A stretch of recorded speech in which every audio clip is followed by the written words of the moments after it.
On the evening of June 11, 1938, a man named Hugh Lord stepped out of his front door in St. Thomas, Nevada, and climbed into a rowboat. The boat was floating in his yard. He was the last man in town. He had stayed while his neighbors packed, stayed while the government bought the ground out from under him, stayed while the water crept up his street, week by week. Then he rode away. His name was the last line in a story that had run 73 years.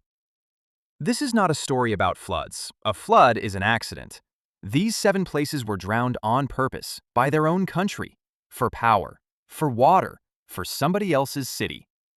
Between 1930 and 1960, the United States dammed nearly every river it owned. Dams meant jobs in the Depression and power for the war after it. It was the largest reshaping of a landscape in human history. Engineers stood at maps exactly like this one and drew lakes that did not exist yet. And every line they drew went through somebody's kitchen, through somebody's church, through somebody's grandmother's grave. 7 towns, 7 lakes. Counting down from the shallows to the deepest grave in American water. Number 7. St. Thomas, Nevada. Founded by Mormon settlers in 1865, where 2 desert rivers met, 500 people at its peak in the driest state in the Union. Then, in December 1928, Congress approved the Boulder Canyon Project, a dam on the Colorado River, the largest concrete structure human beings had ever attempted, and behind it, a reservoir 110 miles long. Nobody asked St. Thomas. For 5 years, as many as 5,000 men at a time poured concrete into Black Canyon, day and night, in heat that killed. The wall rose 726 feet. 96 men died building Hoover Dam, and up the river, a town started packing. The graves went first, dug up and carried to higher ground. Then the houses were stripped, sold, or simply left standing. The school went, the church went. Some people did not believe the water would really come until it was in the streets. When the gates closed, Lake Mead began to fill. It took years. The water walked up the valley at a crawl. And St. Thomas went under 60 feet of it. Hugh Lord's rowboat was the last vehicle ever to leave. Remember this town. It comes back at the end of the story. Number 6. Butler, Tennessee. Population 600. The only incorporated town the Tennessee Valley Authority ever drowned whole. This is Main Street. More than 125 homes, 50 businesses, churches, a school, a filling station. In 1948, the Watauga Dam sealed the valley, and every brick of it went under. But Butler refused to die. The town jacked its houses onto trucks and hauled itself up the hillside, above the future waterline. It moved 1,281 graves with it. They call it the town that would not drown. Old Butler is still down there. Streets, foundations, sidewalks that end in fish.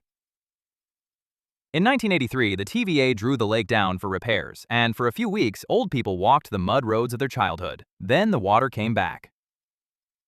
And old Butler went back to being a rumor underneath the boats. Number 5. Loyston, Tennessee. Population about 70. A blacksmith's village 130 years old, sitting in a bend of the Clinch River. In 1933, the brand new Tennessee Valley Authority picked that bend for its very first dam, Norris, 3 years to build. The showpiece of the New Deal, electric light for a valley that's still red by kerosene. The agency called it population readjustment. It photographed every family before it moved them. Sociologists took notes on their porches. Agents drove farmers around 3 counties shopping for new land. One family needed 25 trips before they found a farm they could say yes to. The government's own cameras filmed the valley as it emptied. Faces like this one, farms already sold, wagons already loaded, thousands of families across the basin moved with a file card and a handshake. The dam closed in 1936 and the river climbed its own banks and kept going. Post office, mill, forge, school, under. Today the spot is called the Loyston Sea, a mile wide. Water skiers cross the old town line every summer day, and not 1 in 1,000 of them knows it. Number 4. The Swift River Valley of Massachusetts. Not one town this time, 4 at once. Enfield, Dana, Greenwich, Prescott. Boston was thirsty. The city needed more water than its own rivers could carry, and 65 miles west sat a green farming valley shaped like a bowl. 4 little mill towns strung along a river. In 1927, the Commonwealth signed the taking. 2,500 people were moved out, and 7,561 dead. Every cemetery in the valley was opened, casket by casket, and reburied on high ground in a new cemetery named Quabbin Park. On the night of April 27, 1938, the Enfield Fire Department threw a farewell ball. 3,000 people pressed into a town hall built for 1,000. Grown men wept openly on the dance floor. At the stroke of midnight, the orchestra played Auld Lang Syne, and 4 towns legally ceased to exist mid-song. It took 7 years for the rivers and the rain to fill the valley. The reservoir runs 151 feet deep over the old riverbed, and the city of Boston drinks from it tonight. One town green survives above the waterline, Dana Common, a war memorial, some cellar holes, and silence. And there are still roads that walk straight into the water and do not come out the other side. Number 3. Oscarville, Georgia. The town that was emptied twice. In September 1912, after 2 alleged attacks on white women and a lynching, white night riders began burning black families out of Forsyth County. 1,098 people, a tenth of the county, fled for their lives. Oscarville emptied first. No one ever answered for the burnings. The farms were sold for fractions or simply taken. For 40 years, the empty land sat there, growing pine, while the county stayed white by force. The emptying held for 75 years. As late as 1987, when Oprah Winfrey brought her show to Forsyth County, it was still asking why no black families lived there. By then, the answer had been underwater for 30 years. Then in 1950, the Army Corps of Engineers began Hoover Dam. In 1956, the Chattahoochee started backing up into Lake Lanier, and the water closed over the old Oscarville land, some structures still standing underneath. Millions of people swim, boat, and party on that lake every single year. Almost none of them have ever heard the name of what is underneath it. Number 2. Celilo Falls, Oregon.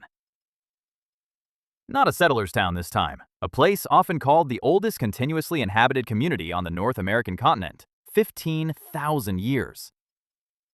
Since before the pyramids, before farming, before the wheel, people stood on wooden platforms over this thunder and dipped netted salmon out of the air. Millions of fish a year ran this river, and this was the place to take them. It was a market before America had a name. Tribes came from 1,000 miles away to trade at the falls. By treaty signed in 1855, the tribes kept the right to fish here forever. Forever lasted 102 years. On March 10, 1957, the gates of the Dalles Dam swung shut. Hundreds of people stood on the bluffs above and watched the pool rise. Some stayed home so they would not have to see it. It took a single afternoon. The oldest sound on the continent went quiet. The government wrote the tribes a check for the fishery, $26,800,000, split between nations. Some elders refused to cash their share for years. Some never did. Today, there is a state historical marker beside the highway. It faces a flat, silent lake. Number 1. The deepest of them all.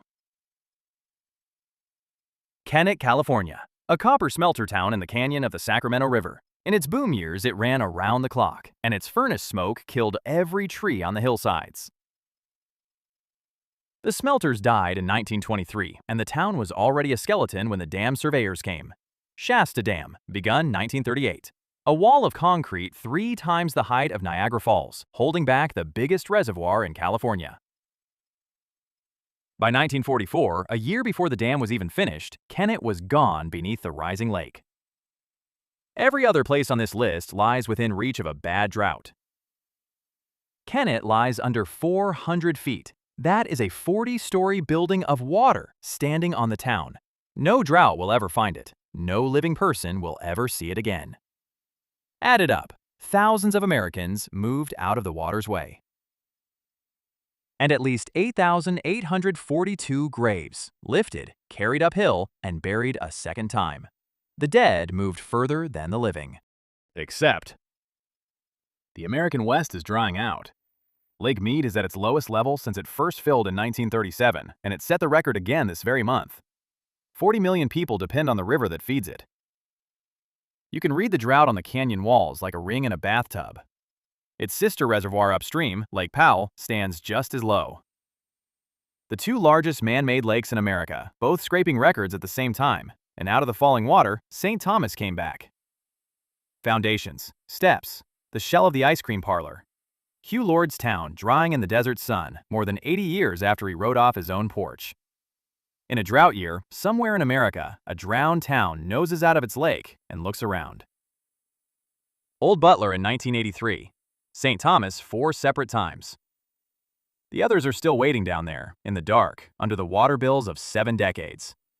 We drowned these places for power and for thirst, and we called the lakes permanent. They were never permanent. They were just deep.